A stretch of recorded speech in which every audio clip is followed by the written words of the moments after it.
একটা জীবনে কখন কি যে হয় কেউ বলতে পারে না, কখনো উত্থান কখনো পতন। এভাবেই জীবনের গতি বয়ে চলে আজীবন পর্যন্ত। মানুষের ভালো থাকা, ভালো খাওয়া বা মন্দ থাকা সবই নির্ভর করে আল্লাহর উপর। সো হ্যালো ভিউয়ার্স, আসসালামু আলাইকুম, কেমন আছেন সবাই? এই তো সকাল সকাল একটা ব্লগ নিয়ে আপনাদের মাঝে আপনাদের আপু হাজির হলো। আশা রাখি আমার ব্লগটা দেখবেন এবং দেখলে হয়তো ভালো লাগবে। আর ভালো লাগলে অবশ্যই একটা লাইক অথবা লাভ রিয়াক্ট দিয়ে দেখা শুরু করবেন। আর যদি ভিডিওটা দেখে ভালো লাগে অবশ্যই একটা সুন্দর দেখে কমেন্ট করবেন। এত সকালে ঘুম থেকে উঠেই কালকে বানানো পিঠা ছিল, পিঠাগুলো খেয়ে নিলাম। আজকে সকালে নাস্তা বানাইনি, ওই বাসি খাবার দিয়ে নাস্তাগুলো সেরে নিলাম। সকালে উঠেই দেখি আকাশটা মেঘলা মেঘলা, বারান্দায় পুরো বারান্দা ভর্তি কাপড় চোপড় শুকা দিয়ে রাখছি, এগুলো শুকায়নি যেহেতু শুক্রবার প্রচুর পরিমাণে বৃষ্টি নামছে। তো আমার বারান্দাটা অনেক বড়, মাশাল্লাহ বারান্দার সমস্ত কাপড় শুকিয়ে যায়। এদিকে মেয়েদের বিছানার চাদরটা চেঞ্জ করালাম, ঘর দুয়ার পরিষ্কার করালাম। মনটা ভালো নেই, কাজ করতে মন চাইতেছে না, তারপরেও তো কাজ করতে হবে। জীবন চালাতে গেলে তো কাজ করতেই হবে, কখন কি হয় কেউ বলতে পারে না। তো আজকে আমাদের একটা রিলেটিভ মারা গেছে, এই কারণে সেই মৃত্যুর সংবাদটা শুনে কোনো কিছুই করতে ইচ্ছে করছে না। যেহেতু কালকের খাবারগুলা অনেকগুলাই রয়ে গেছে, এই জন্য অল্প বিস্তরে রান্না করব। সবজিগুলো বের করে নিছি, ভাতের চালটা ধুয়ে দিলাম।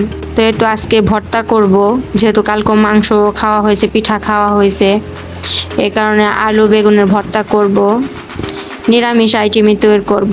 তো এদিকে আমি পটলগুলো ছিলে পরিষ্কার করে লবণ দিয়ে মাখিয়ে রাখলাম। লবণ দিয়ে মাখিয়ে রাখলে পটলগুলো ভালো লাগে, ভাজতেও খুব সুন্দর হয়। তারপর আমি এখানে হলুদ মরিচ দিয়ে ধনিয়া গুঁড়া দিয়ে এখন মেখে ভেজে নেব। তো এই আমার রিলেটিভের মৃত্যুর খবর শুনে আর ভালো লাগতেছে না, সকাল থেকে মনটা ভীষণ খারাপ।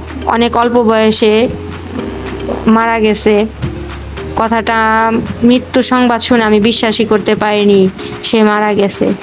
সেজন্য তো বললাম, ভাগ্য কখন কার কি হয় কেউ বলতে পারে না।